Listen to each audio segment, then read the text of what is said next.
안녕하세요. 잡시광입니다. 최근 중국은 시진핑의 정권 독재와 사회주의를 강화하기 위해 빅테크 기업들을 규제하고 있습니다. 디지털 대변환 시대에 빅테크 기업들이 중국 경제를 견인했지만 최근 이들이 당의 노선과 다른 목소리를 내자 공산당이 손보기에 나서고 있는 것입니다.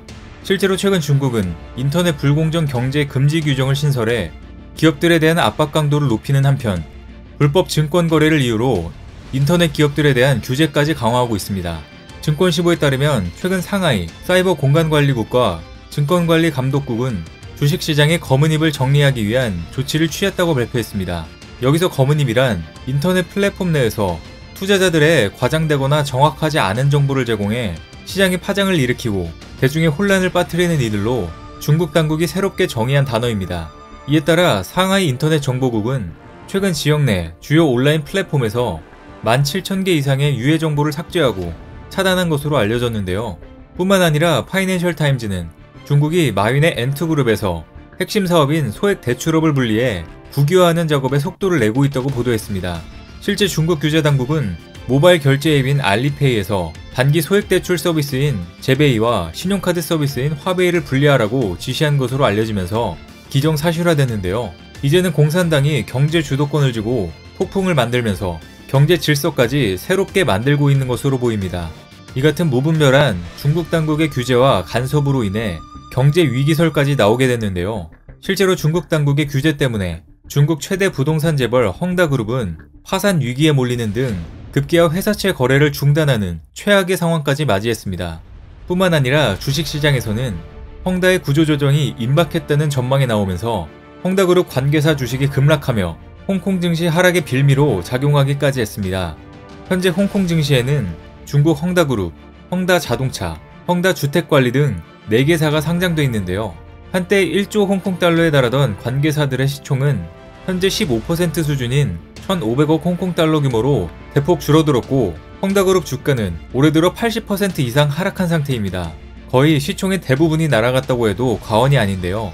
이처럼 중국 재벌 기업이 순식간에 파산 위기에 내몰린 것은 중국 당국의 영향이 굉장히 큽니다.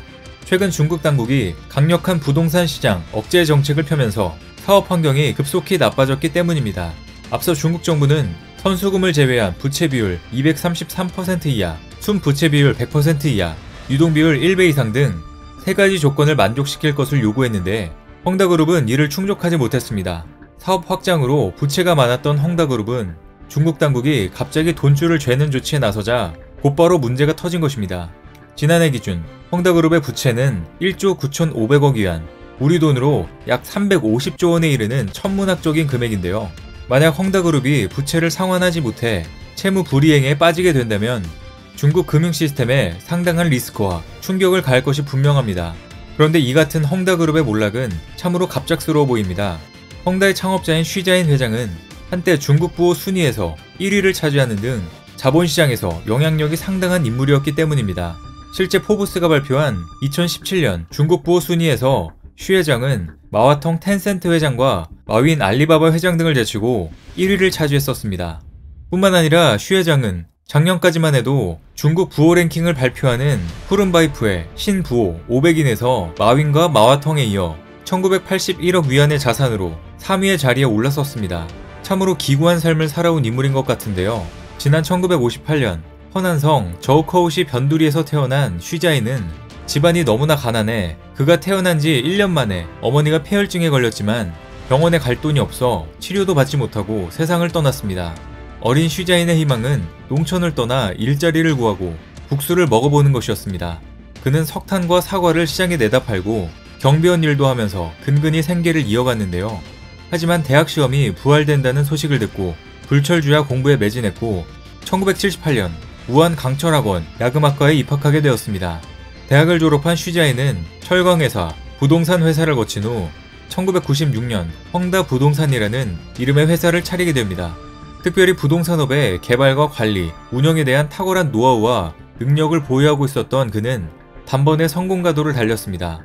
매년 성장을 거듭한 헝다그룹은 설립 3년 만에 광저우 부동산 기업 7위에 랭크됐고 이후 승승장구했는데요. 하지만 이제는 한순간에 중국 최고 부자에서 저 막대한 빚을 갚아야 하는 중국 최악의 거지로 추락하는 상황이 됐습니다. 뿐만 아니라 최근 중국에서는 갑부들의 파산 이야기가 계속 쏟아져 나오고 있습니다. 내용을 살펴보면 많이 황당한데요. 이번에는 2조 원대 재산을 보유했던 중국 청년 갑부가 채무를 갚지 않고 잠적한 것으로 드러났습니다. 중국 언론에 따르면 중국 청년 갑부로 화제를 모았던 리자오휘는 지난 2008년 125억 위안, 하나로 약 2조 2천억 원대 자산을 보유해 산시성 최고 갑부 자리에 오른 바 있습니다. 그는 산시성 최대 민영기업이자 산시성에서 두 번째로 큰 철강기업이었던 하이신그룹의 회장이었습니다. 하지만 얼마 지나지 않아 하이신그룹은 철강 과잉 생산과 불경기, 금융기관의 대출 회수로 파산했는데요. 하이신그룹의 부채와 대외 담보액 규모는 104억 6천만 위안으로 중국 내 최대 민영기업 파산건으로 기록됐습니다. 그런데 여기서 문제는 리자오이가 재산이 없다며 채무를 갚지 않고 행방불명된 것입니다. 이 때문에 채권자는 빚을 받아내기 위해 38억 원의 현상금을 건 것으로 전해졌는데요. 이쯤 되면 중국 당국과 중국 기업에 대한 불신이 생길 수밖에 없어 보입니다. 실제 이 같은 일이 계속 벌어지자 전세계 시총 상위 10대 기업 중 중국 기업들이 대폭락하는 등 신뢰도가 나락으로 떨어졌습니다. 블룸버그에 따르면 중국 인터넷 기업 텐센트는 지난 16일 홍콩 증시에서 시총이 크게 하락해 지금까지 지켜오던 전 세계 시총 12자리를 미국 엔비디아에 내줬습니다. 올해 초 알리바바가 전 세계 시총 상위 10개 기업에서 밀려난 데 이어 텐센트마저 사라진 것입니다. 이로써 2017년 이후 처음으로 전 세계 시총 상위 10개 기업 중 중국 기업이 하나도 없는 상태가 된 것인데요. 텐센트의 경우 최근 온라인 게임 규제를 받는 등 중국 당국의 지속적인 압박에 시달리고 있는 상황입니다. 중국 기업은 중국 당국의 규제와 입김 하나만으로 언제든 몰락할 준비가 돼 있는 것 같습니다. 시진핑의 사회주의 강화로 기업들이 남아나지 않는 모양새인데요. 그래서 전 세계적으로 중국의 의존도를 최대한으로 줄여야 하는 긴급한 상황인 것입니다. 한국의 삼성도 완전한 탈중국을 위해 빠르게 손절하고 있는 모습을 보여주고 있습니다. 실제로 삼성은 이 같은 사태를 미리 예견하고 예전부터 탈중국을 진행해왔습니다. 과거에도 중국에서 삼성의 공장 철수 후 주변의 지역 경제가 처참한 상황이 되었지만 실제로 이렇게 된 것은 모두 중국 정부가 만든 것입니다.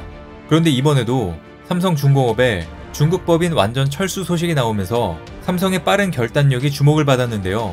관련 업계에 따르면 최근 삼성중공업은 중국의 닝보 유안공사를 내년까지 철수시킬 계획이라고 밝혔습니다.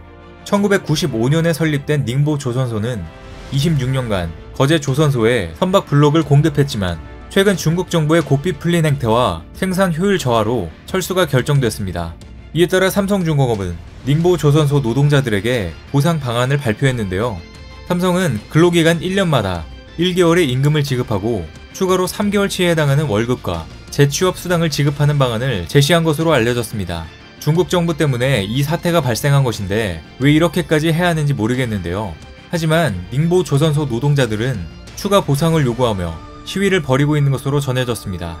지난 2019년 삼성의 스마트폰 공장 철수 때도 취업 지원까지 해주면서 베풀어줬더니 또다시 그만한 보상을 해달라는 어이없는 요구를 하고 있는 상황인 것입니다. 최근 SNS에 공개된 사진을 보면 닝보 노동자들은 삼성은 우리 집이며 나는 일자리가 필요하다.